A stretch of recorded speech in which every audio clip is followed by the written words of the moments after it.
Alhamdulillah, walaupun tadi agak terlambat ya Pak ya. Belum.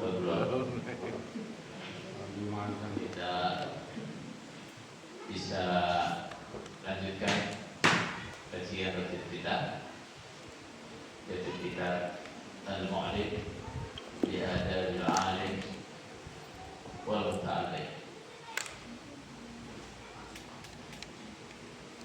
Kali ini kita masih dalam bahasan adab alim atau adab ahli ilmu.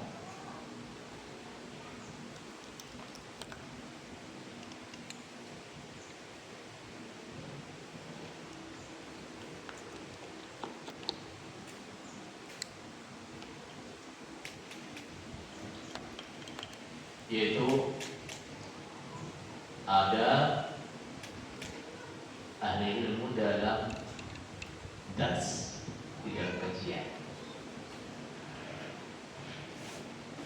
Nah, adabul alim fi darsi, adab-adabnya ahli ilmu dalam darsnya, dalam kajian-kajiannya. Ada 12 adab yang akan dibahas oleh Al-Mu'allim Ibnul Jama'ah dalam kitab ini. Yang pertama adalah at-tatahhur wa at-tanadduf wa at-tatayyub, bersesuci, membersihkan diri dan mengenakan wangi-wangian.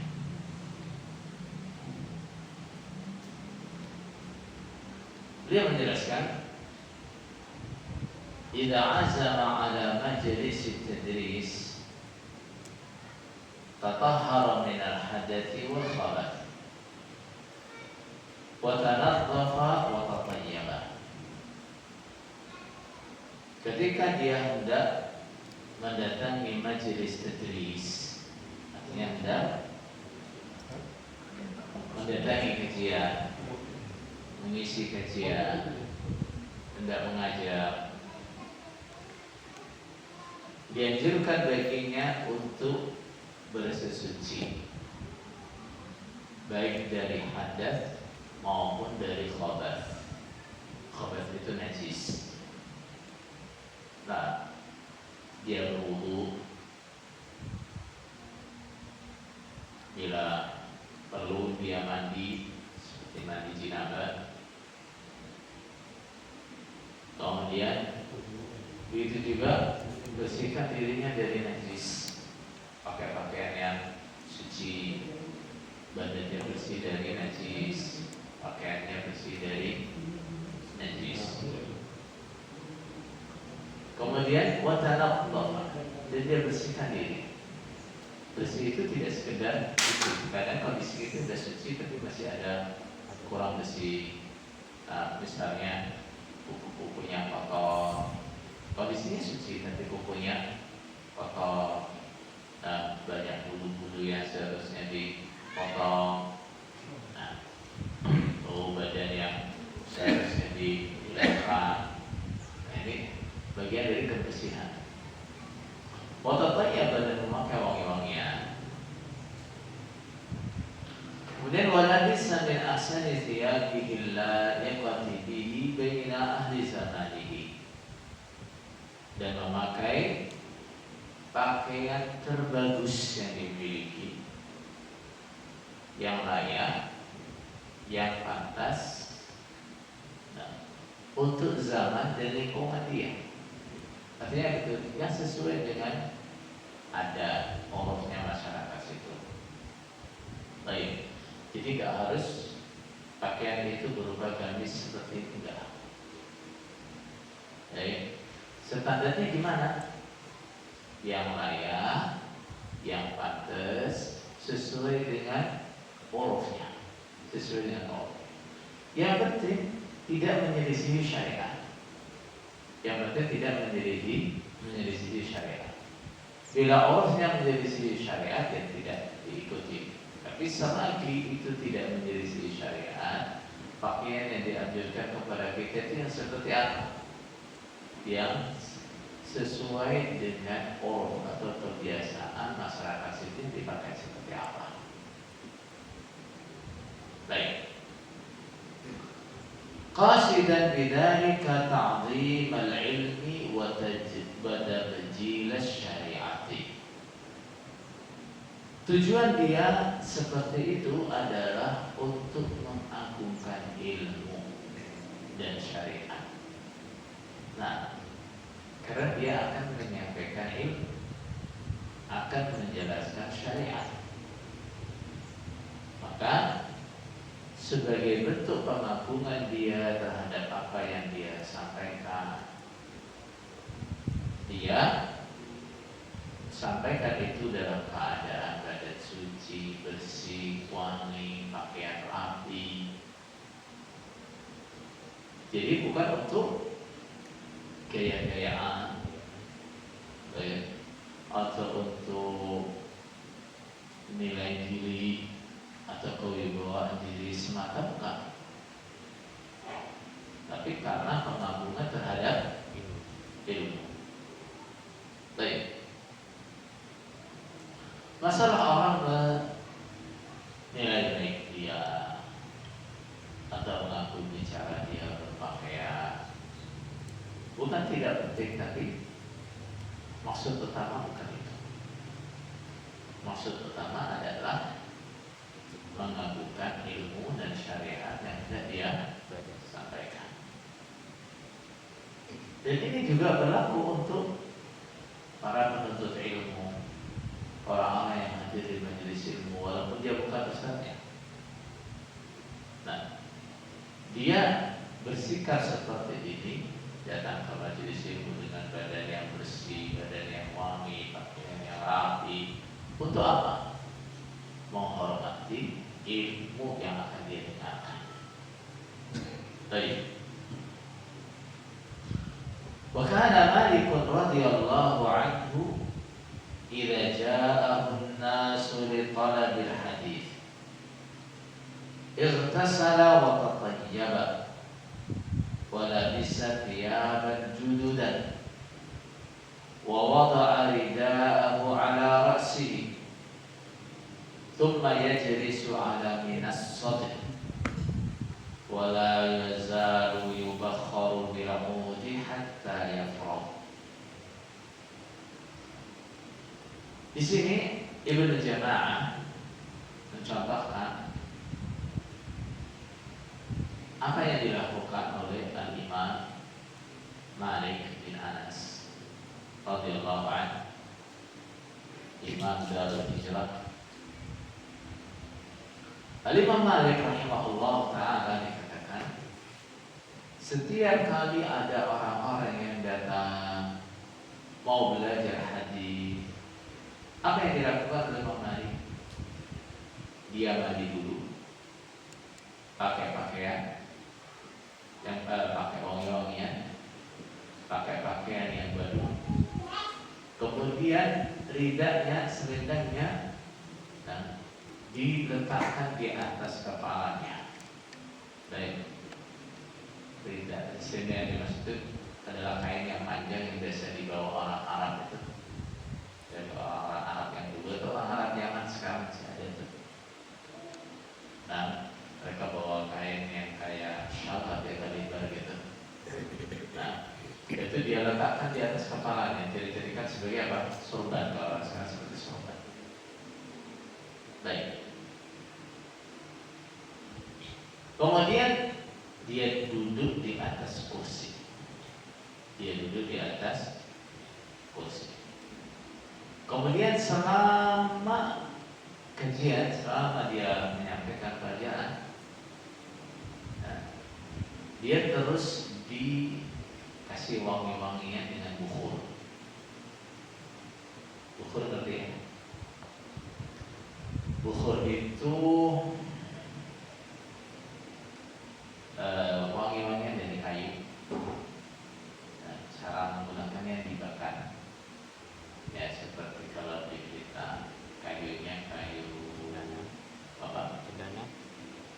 cendana, ya yang banyak kayu apa? Gaharu. Gaharu. Nah, kayu gaharu itu dibakar keluar asapnya kan wangi.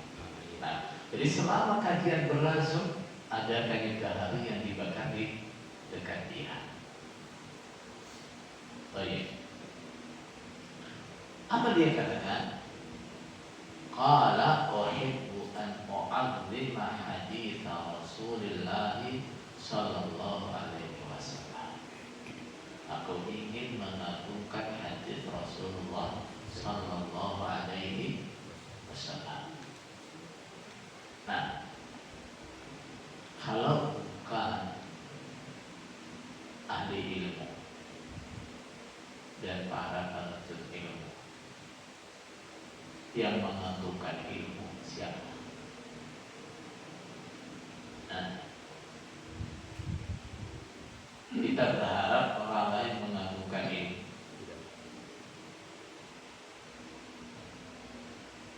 Yang paling dekat dengan ilmu kita, yang belajar ilmu, yang mengajarkan ilmu kita. Nah, maka yang paling berhak mengagungkan ilmu adalah kita. Maka dari Imam Malik dikisahkan ketika dia sedang menyampaikan hadis, lalu ada orang yang berbicara, ngobrol di dekatnya, dia langsung berhenti. Kenapa? Dia nggak mau hadis Rasulullah SAW dibacakan, kemudian ada orang yang tidak memperhatikan. Dia tidak mau kalau yang seperti itu masuk dalam firman Allah, la tarfa'u aswatakum fawqa sautin Nabi. Jangan engkau keraskan suaramu melebihi suara Nabi. Baik. Wa yanwi nashral ilmi wa ta'limahu wa bathal fawaid asy-syar'iyyati wa tabligh ahkamillahi allati u'tumina 'alaiha wa umira bi bayaniha. Kemudian mengajar itu dia niati untuk menebar ilmu. Nah, mengajar itu diniati untuk menebar ilmu, mengajarkan ilmu, menebarkan faidah-faidah syariah, menyampaikan hukum-hukum Allah yang diamanatkan kepada dia. Nah, menyampaikan hukum-hukum Allah yang ia diperintahkan untuk menjelaskannya. Dalam mengajar, niatnya supaya seperti itu. Isi kajian, niatnya harus begitu. Niatnya adalah menyebarkan ilmu, mengajarkan ilmu, menebar faidah syariah, menyampaikan hukum yang jadi amanat dan tugas dia.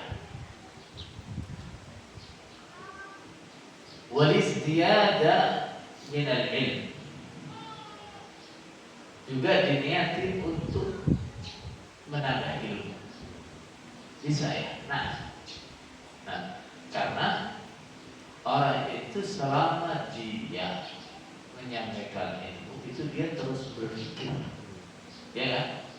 Menyampaikan apa yang sudah dia pahami sebelum kajian, bahkan pemahaman-pemahaman yang terbersit saat dia menyampaikan kajian itu.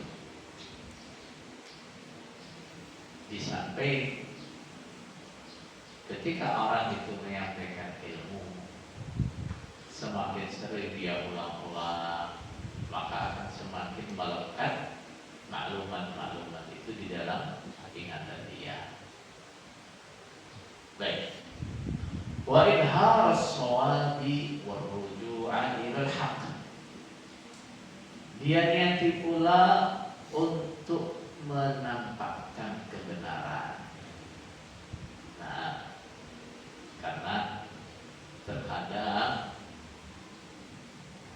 barahak atau kebenaran itu tidak didengar oleh orang banyak, kurang dipahami oleh orang banyak. Karena apa? Karena kurangnya pengajian. Iya kan?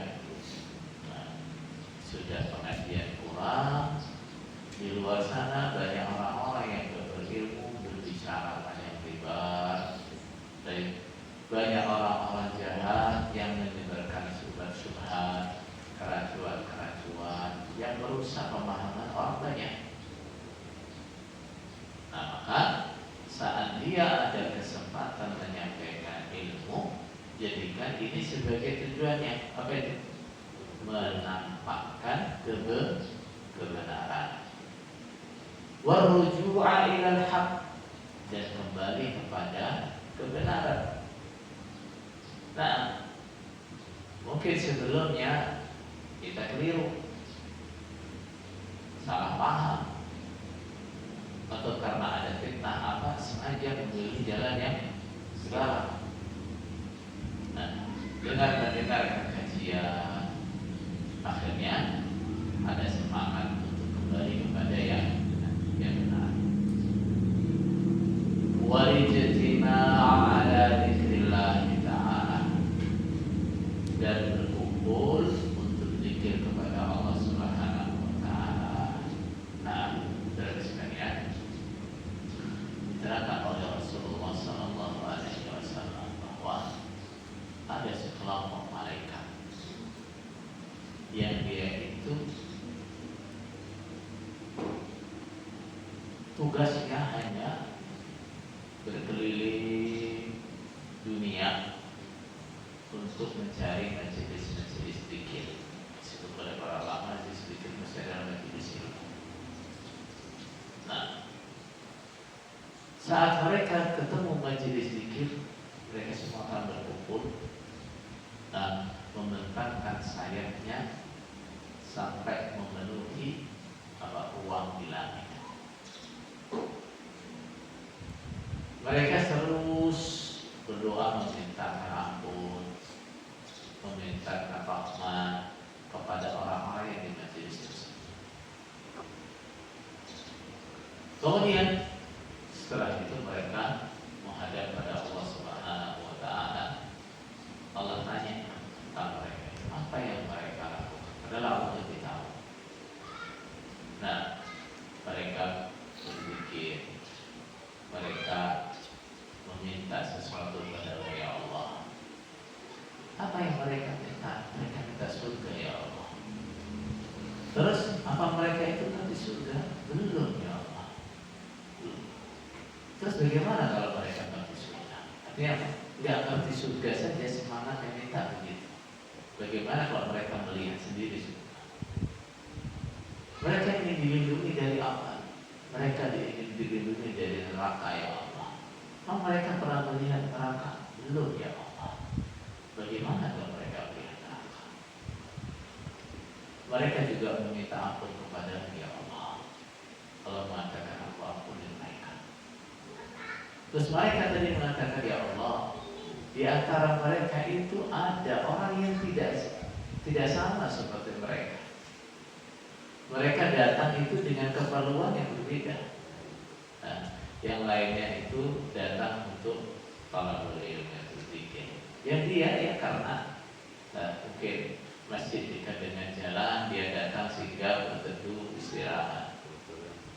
Dan dia cuma duduk aja di situ. Nah, kemudian Allah menjawabnya, umul qaum la yashqa bihim jalis. Mereka itu adalah kaum orang yang siapapun duduk dengan mereka gak akan. Artinya mereka juga aku ampuni, mereka juga aku ampuni. Yang datang dengan tujuan yang beda, cuma pengen mampir, cuma pengen istirahat, dan Allah juga ampuni dia karena apa? Duduk bareng dengan mereka. Baik, jadi diniati ketika tadris, taklim, mengaji mengajar atau bahkan belajar diniati mendatangi majelis zikir. Wassalamu ala ikhwanihi minal muslimin, niati pula mengucapkan salam untuk saudara-saudara muslimnya. Assalamualaikum warahmatullahi wabarakatuh. Ketika ketemu salam. Baik, mau mulai kajian salam. Bahkan ketika kajiannya dilihat begini sebelum kajian salam kepada yang mendengarkan di mana saja. Assalamualaikum warahmatullahi wabarakatuh. Ada ibadah. Ini ibadah saudara. Nah, Rasulullah SAW dalam pesan yang pertama kali didengar oleh Abdullah bin Salam radhiyallahu anhu ketika tiba di Madinah, apa pesan beliau? Ya ayuhan nas, afshus salam wa at'imut ta'am wa sallu bil laili wan nasu niyam tadkhulul jannata bisalam. Wahai manusia, siarkanlah salam. Nah, menyiarkan salam itu adalah ibadah. Bahkan Rasulullah SAW mengatakan ini adalah salah satu sebab tumbuhnya rasa saling cinta di antara umat Islam. Nah, apa itu? Membiasakan salam. Membiasakan salam. Salam kepada orang yang dikenal maupun tidak dikenal. Biasakan salam. Jangan sampai kebiasaan salamnya itu hanya kepada orang-orang yang dikenal atau kepada orang-orang yang biasanya hadir di kajiannya. Jangan. Ya, salam itu kepada semua umat Islam. Kita kenal atau kita tidak kenal. Bagaimana saya tahu dia muslim? Di lingkungan kita mayoritas penduduknya adalah muslim. Sehingga selagi kita tidak tahu, kita pakai hukum asal apa? Dia muslim, kita salam pada dia. Sampai kita tahu dia bukan muslim. Sampai kita tahu dia bukan muslim. Baik. Ini cara kita menemukan apa?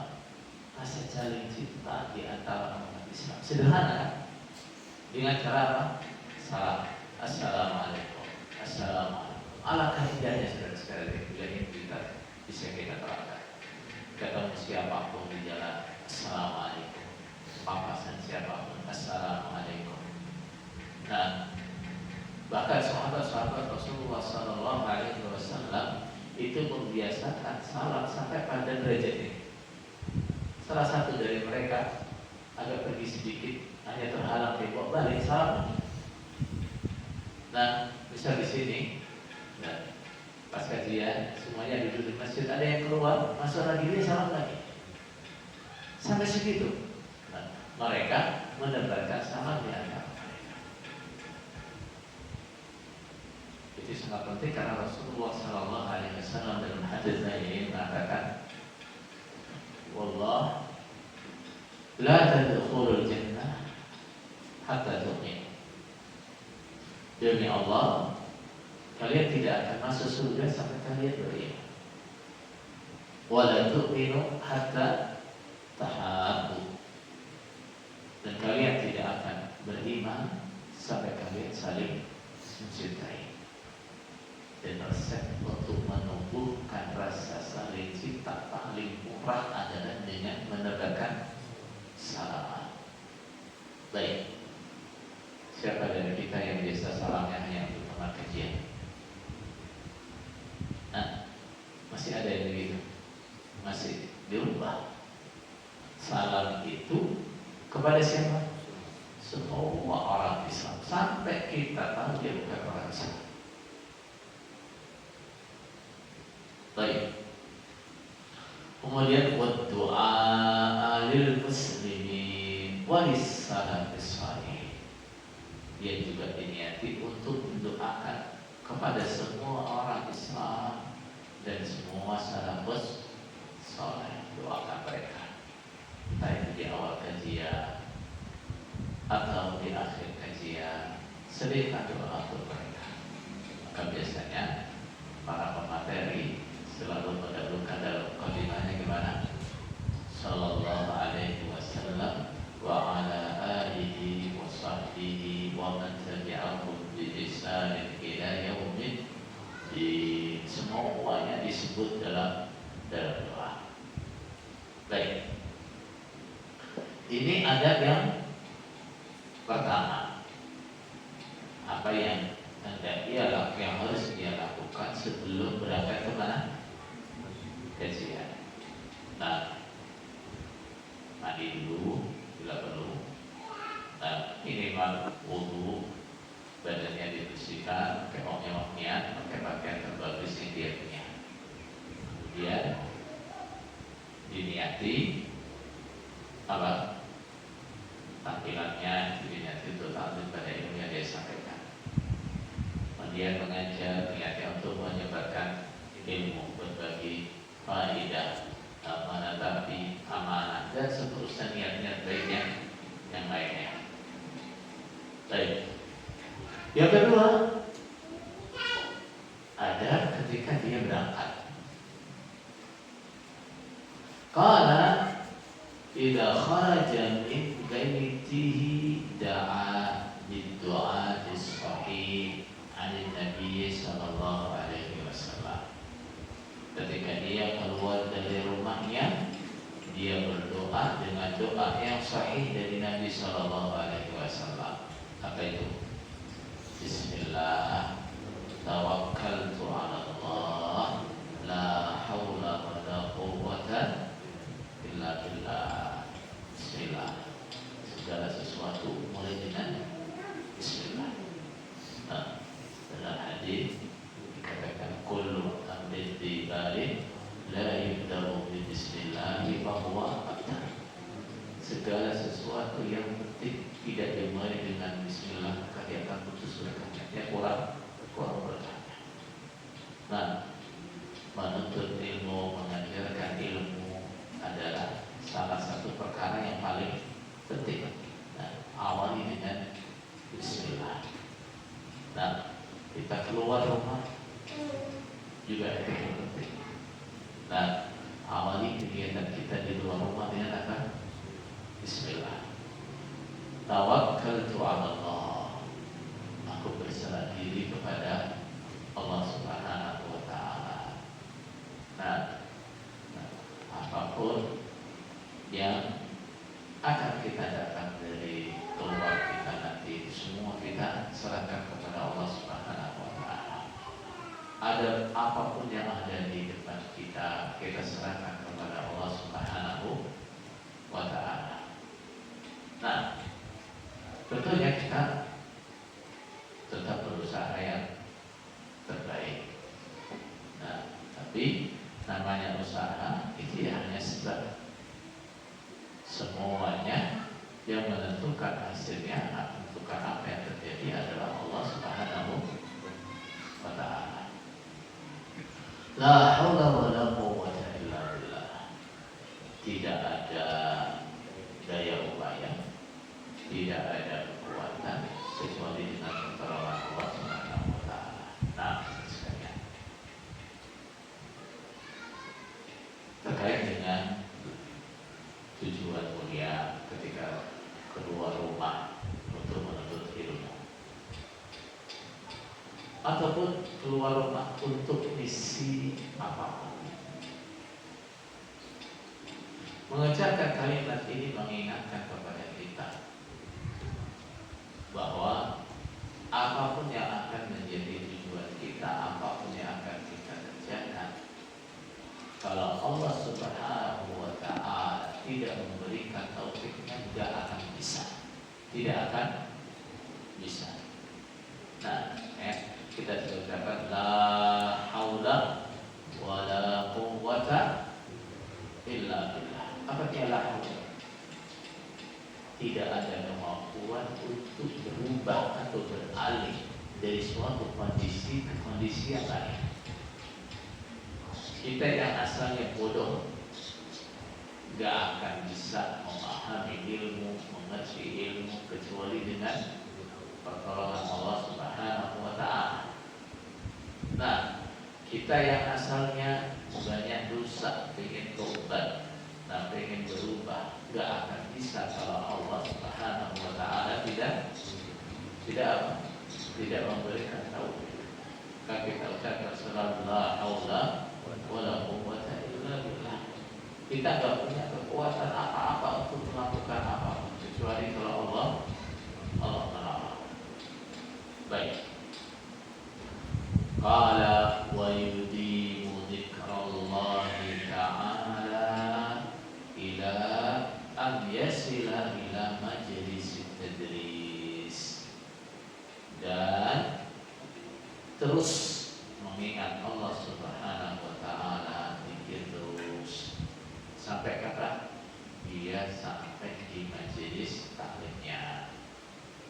Nah, zikir terus selama perjalanan. Faedahnya banyak. Nah, faedahnya zikir itu banyak. Rasulullah SAW mengatakan, perumpamaan orang yang zikir itu seperti seseorang yang dikejar musuh lalu dia berlindung ke dalam benteng. Nah, kita itu selama hati dan lisan kita tidak zikir, jadi santapan empuk. Nah, jadi target mudah bagi setan untuk merusak kita. Tapi begitu kita zikir, setan ini sifatnya setan begitu. Kita sering sebut min syarril waswasil khannas. Nah, setan itu apabila kita zikir, dia menjauh, kita lalai, dia mendekat. Nah, dengan azan dia lari, azan selesai dia datang. Dengan iqamah dia lari, iqamah selesai dia datang. Nah, maka kita yang ingin selamat dari upayanya setan harus banyak zikir. Baik, zikir akan menjadikan hati kita lebih tenang. Ala dzikrillah tatma'innul qulub. Dan ketahuilah bahwa dengan zikir kepada Allah, hati itu akan menjadi tenang. Dan ini sangat dibutuhkan ketika seseorang tidak menyampaikan ilmu. Itu sangat dibutuhkan ketenangan itu. Baik. Wa idza wasala ilaihi sallama ala man hadara. Ketika ia telah sampai di majelis ilmu, dia salam kepada yang sudah datang lebih dulu. Nah, dia salam kepada yang sudah datang. Assalamualaikum warahmatullahi wabarakatuh. Ini berlaku juga bagi semuanya. Ketika dia datang di majelis, nah, salam kepada orang yang sudah ada di dalam majelis. Baik, begitu dia nanti mau pergi juga begitu. Salam kepada orang yang masih tetap di majelis. Baik. Wa shalla rak'ataini illam yakun waqta qara'ah. Lalu salat 2 rakaat bila itu tidak di waktu qara'ah, waktu orang makruh untuk mengerjakan salat. Karena itu waktu yang makruh untuk salat setelah salat subuh sampai matahari tinggi. Kemudian ketika matahari tepat di atas kepala. Kemudian setelah asyar sampai matahari terbenam. Baik. Jika datangnya dia tidak di waktu-waktu itu, maka salat dulu 2 rakaat. Fa in kana masjidan ta'akkadatis shalatu mutlaqan. Bila tempat dia bermajelis itu adalah masjid, kajiannya di dalam masjid seperti sekarang, maka salat itu disunnahkan secara muakkadah, artinya lebih ditekankan, lebih dianjurkan. Mutlaqan, artinya mutlaq apa? Gak ada batasannya waktu. Nah, seperti yang dikatakan oleh Syekh bahwa tahiyatul masjid, nah itu hukumnya sunnah muakkad kapanpun kita masuk masjid.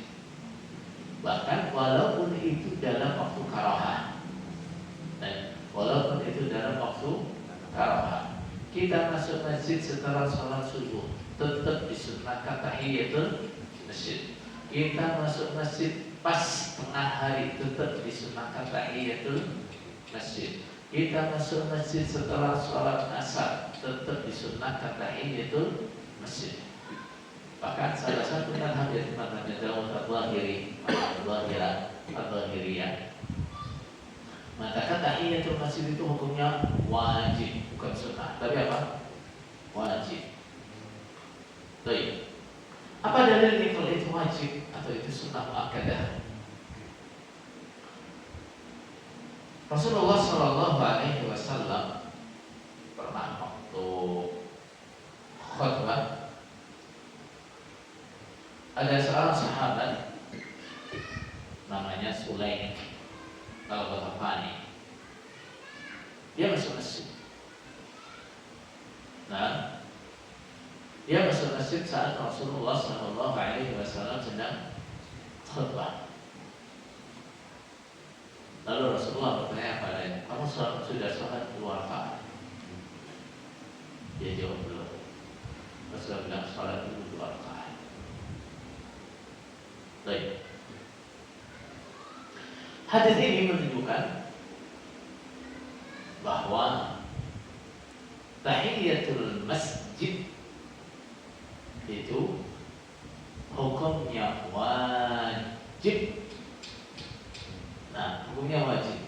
Menurut siapa? Dawud. Ini kenapa? Mendengarkan khutbah itu hukumnya wajib. Hukumnya apa? Wajib.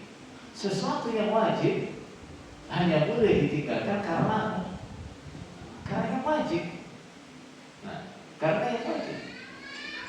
Nah, kalau tahiyatul masjid itu enggak wajib, maka yang lebih utama bagi dia adalah apa? Mendengarkan khutbah. Mendengarkan khutbah. Maka ini juga istidlal yang sangat kuat dari madhabnya Al-Zahiri, pendalilan yang kuat. Baik. Hadis walaupun jumhurnya ulama mengatakan tahiyatul masjid itu adalah sunnah, tapi sunnah yang muakkadah. Sunnah yang muakkadah. Baik. Nah, kemudian yang kedua, hadis ini juga menunjukkan bahwa dalam waktu karahah tahiyatul masjid itu tetap dianjurkan. Nah, karena waktunya mendengarkan khutbah ini sholat. Itu yang pertama. Yang kedua, dalil bahwa tahiyatul masjid itu dikerjakan kapan saja adalah keumuman lafaz yang memerintahkan salat tahiyatul masjid. Rasulullah Shallallahu Alaihi Wasallam mengatakan, "Idza dakhala ahadukum masjidan fala yajlis hatta yusalli rak'atain." Ketika salah seorang kalian masuk masjid, maka jangan duduk sebelum dia salat 2 rakaat. Baik. Di sini lafaznya kapan kalian masuk masjid? Kapan kalian masuk masjid, maka jangan duduk sampai salat 2 rakaat. Nah, baik. Jadi tahiyatul masjid itu adalah salat sunnah yang disunnahkan atau dianjurkan, atau bahkan menurut sebagian mazhab tadi diwajibkan kapan saja kita masuk masjid. Baik. Qala wa yajlisu mustaqbilal qiblati in amkana. Kemudian duduknya dia menghadap kiblat bila memungkinkan. Nah, bila memungkinkan. Misalnya masjidnya besar, kemudian di bisa dikondisikan. Nah, mejanya Ustaz, mejanya Pak Materi ada ke barat, itu lebih bagus. Itu lebih bagus. Tapi kalau kondisinya kayak gini jangan. Kenapa? Di belakang ada apa? Kalau mau dibalik tempat duduknya gimana nanti? Nah, jadi repot. Nah, repot. Tapi bila memungkinkan, nah, duduknya dia menghadap kiblat. Baik. Qala biwaqarin wa sakinatin. Duduknya yang tenang. Apa namanya? Gak banyak gerak, gak banyak tolak-tolak. Nah, itu namanya waqar. Wa tawadhu'in wa khusyu'in. Duduk dengan tawadhu, sikap tawadhu dan khusyuk. Mutarabbi'an, duduknya bersila. Masya Allah, duduknya bersila. Baik. Duduk ketika bertolak ilmi dianjurkan duduknya secara bersila. Au ghaira dzalika mimma lam yukrah minal jilsah, atau cara-cara duduk yang lain yang tidak makruh. Duduk yang makruh seperti apa misalnya? Duduk di kerak misalnya. Kerak itu apa? Metengkrang. Nah, duduk metengkrang. Baik. Sehingga dia khawatirkan apa? Nah, auratnya terlihat. Atau dalam tafsirannya duduk di kerak itu seperti duduknya siapa? Anjing, gimana? Nah, kiri kanan. Nah, tangannya kiri kanan buat perempuan, kiri ke belakang. Baik, itu juga makruh. Baik, itu juga makruh.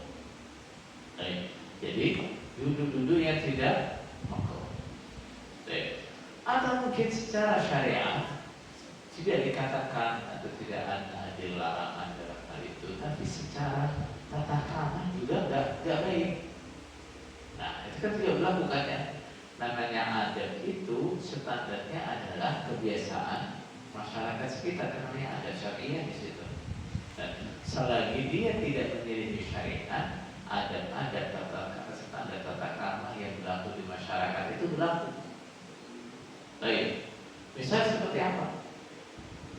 Kalau kita duduk di tengah-tengah orang banyak, kemudian kaki kita spondorkan ke depan gitu, gimana?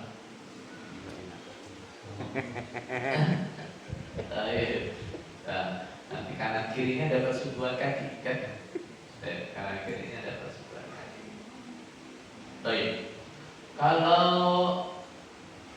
kita duduk sila misalnya, ada kan modelnya sebagian orang duduk sila, terus telapak kakinya yang satu itu naik di atas paha.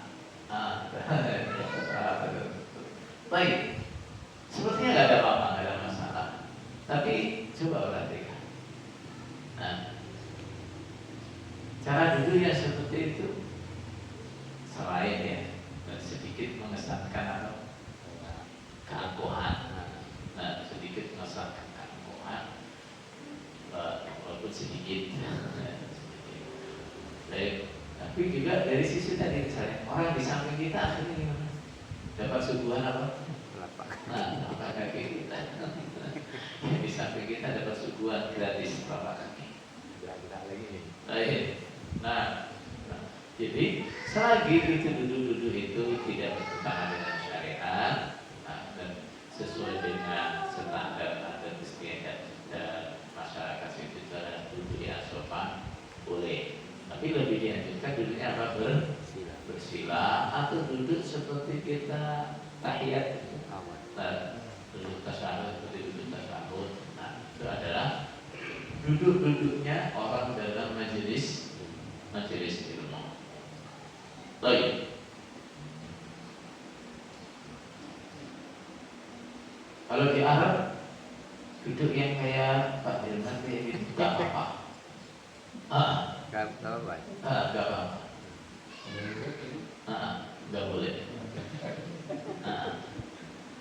Baik, ya kayak gitu nggak apa-apa. Jaket sebelah.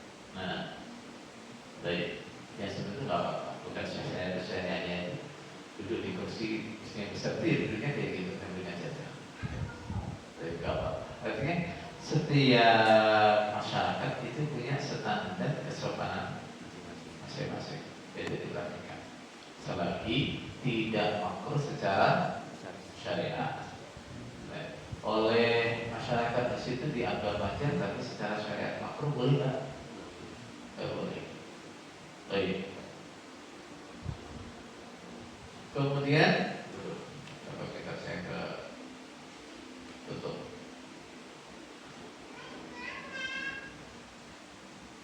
Walyasud badanahu 'anil zahfi wa tanaqquli 'an makanihi.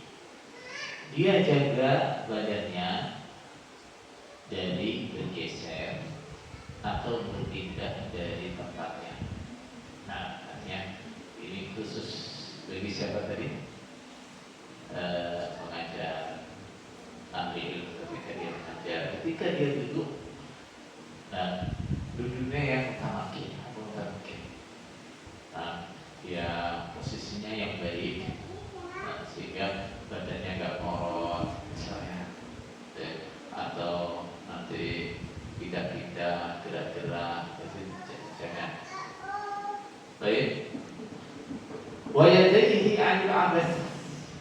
Kemudian dia juga jaga tangannya dari abath. Abath itu apa? Bergerak-gerak yang tidak dibutuhkan, gerakan-gerakan yang tidak dibutuhkan. Baik. Gerakan karena dibutuhkan untuk apa? Untuk membantu agar apa yang diucapkan itu lebih jelas. Baik, kadang orang butuh ada isyarat begini. Baik. Tapi jangan terlalu banyak bergerak. Nah, yang itu tidak diperlukan. Misalnya apa? Sambil ngomong, sambil mainan telinga, sambil ngomong, sambil ngupil, itu jangan. Baik. Wa 'ainaihi 'an tafriqin nazar min ghairi hajah. Dia jaga juga kedua matanya dari tolak-tolak, kecuali bila diperlukan. Diperlukan itu gimana? Misalnya, saya tidak menyapa yang di sana, maka saya menoleh ke sana. Saya tidak menyapa di sana, saya menoleh ke sana. Ketika tidak perlu, ya sudah, mendadak lurus ke depannya lurus. Nah, nanti yang di bawah bingung nih, seperti ada kemana? Baik. Kemudian, wayat takil muzah wa kathratat dhahik. Hindari bercanda, cengengesan, dan banyak tertawa. Baik. Sesekali ada candaan dalam penyampaiannya untuk mencairkan suasana, tak apa-apa. Tapi jangan terlalu Tawa terus. banyak, sehingga kajian jadi stand-up comedy. Sehingga yang dikenal dari kajian yang Ustaz adalah apa? Seru, lucu. Benar. Kenapa? Fa'innahu yuqallilul haibah. Terlalu banyak bercanda, terlalu banyak tertawa, itu akan mengurangi wibawa. Wa yusqitu al-hishmah, dan akan menjatuhkan hishmah. Hishmah itu apa? Sama kurang lebihnya dengan makna wibawa. Sama. Nah, terlalu banyak bercanda, orang itu akan jatuh wibawanya, hilang wibawanya. Baik. Dan ini bukan berarti nanti Ustaz itu harus serem begitu, juga enggak ya. Cuma di sini waktunya kajian itu ya lebih banyak apa? Seriusnya. Dan lebih banyak seriusnya. bercanda itu atau tetangga itu sesekali bila memang diperlukan, Baik. Kama qila man mazaha ustukhiffa bihi. Orang yang banyak bercanda maka dia akan diremehkan. Nah, dia banyak bercanda, dia banyak cengengesan, maka dia akan diremehkan. Dan kita bisa lihat sendiri nanti di lapangan seperti apa. Orang yang ngomongnya bercanda, terus kadang-kadang dia ngomong nggak dianggap, bahkan dia ngomong serius orang kira dia bercanda. Wa man aktsara min syai'in 'urifa bihi. Orang yang memperbanyak sesuatu maka dia akan dikenal dengannya. Orang yang banyak bercanda, nggak pernah serius, jarang serius, orang akan mengenal dia emang nggak pernah serius kalau ngomong, iya nggak? Nah, dan jangan sampai itu nanti jadi labelnya Ustaz Fulan itu kajiannya lucu terus repotnya nanti. Baik, jadi namanya kajian, tujuan dari kajian itu adalah membagikan ilmu, membagikan faedah, menyampaikan hukum. Bukan untuk hiburan, ya, bukan untuk apa? Hiburan. Nah, jadi Ustaz ketika mengajar jangan berpikir bahwa tugas dia menyenangkan orang banyak, bukan. Dia dijadikan Ustaz bukan jadi laki-laki penghibur, ya. Dan banyak yang nggak puas, apa-apa, dia bukan pemuas. Dia bukan pemuas. Nah, tujuan dia adalah menyampaikan, menjelaskan. Baik. Nah, kalau memang nggak diperlukan, ya nggak usah terus bikin lucu. Nah, jangan. Nah, tapi kalau kelihatan orang pada tegang banget atau lesu, bisa bikin candaan atau cerita-cerita ringan untuk untuk menyegarkan suasana, itu boleh saja. Baik, wala yudarris fi waqti ju'ihi. Jangan mengajar saat dia sedang lapar. Baik. Aw atshihi, atau saat dia sedang haus. Aw hammihi, atau saat dia sedang banyak pikiran. Baik. Aw ghadabihi, atau dia sedang marah. Aw nu'asihi, atau dia sedang ngantuk. Aw qalaqihi, atau dia sedang gelisah. Wala fi hali bardihil mu'lim. Jangan juga mengajar saat sedang kondisi dingin yang menyakitkan, dingin banget. Baik. Wa harrihil muz'id, dalam kondisi panas yang bikin yang sampai tidak nyaman. Baik. Kenapa? Ketika dia ngajar itu dia akan jelasin hukum, ya kan? Jelasin ilmu. Kalau ada hal-hal atau dalam kondisi ada yang membuat pikiran dia nggak nyaman, kok dia nggak bisa konsentrasi, itu bahaya. Farubbama ajaba aw afta bi ghairi shawab. Nah, terkadang dengan kondisi seperti itu dia akan menjawab atau memberi fatwa yang tidak benar. Limada wal, kenapa? Karena dia nggak konsen. Nah, nggak bisa fokus. Nah, karena dia nggak bisa fokus, ada orang tanya, dia salah pahami pertanyaan. Karena dia nggak fokus, mau yang ngomong A jadi B dan seterusnya. Baik. Wali'annahu la yatamakkanu ma'a dzalika min istima'in nazar. Ada masalah lain. Nah, dengan kondisi seperti itu dia tidak bisa berpikir secara luas, secara menyeluruh. dia bisa memandang dalil secara luas. Nah, jadi kalau kondisinya nggak baik, jangan dipaksakan. Nah, jangan dipaksakan untuk isi kajian, jangan. Baik, kondisinya lebih banyak masalah, nanti terus kalau isi kajian, tahu-tahu di kajian kok murid marah-marah, lah, kayaknya di bawah nanti bingung. Nah, ini ada apa yang harus terjadi? Baik, kondisinya lagi banyak pikiran, tahu-tahu omongannya ngatur. Nah, ya. Jadi kondisi-kondisi itu supaya dihindari, jangan sampai apa? Tidak memaksakan mengisi kajian aja dalam kondisi seperti itu. Baik, ini sesuai dengan sabda Rasulullah SAW.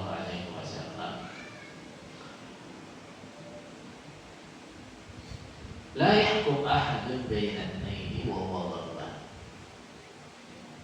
Jangan ada seorang hakim, seorang qadhi menghukumi masalah di antara dua orang saat dia sedang marah. Kenapa? Orang kalau marah itu dia nggak bisa fokus, dia bisa berpikir jernih. Nah, nanti kalau pas dia menghukumi kondisinya marah, yang satunya berulang, bisa tambah emosi, yang mestinya benar disalahkan, yang mestinya salah dibenarkan.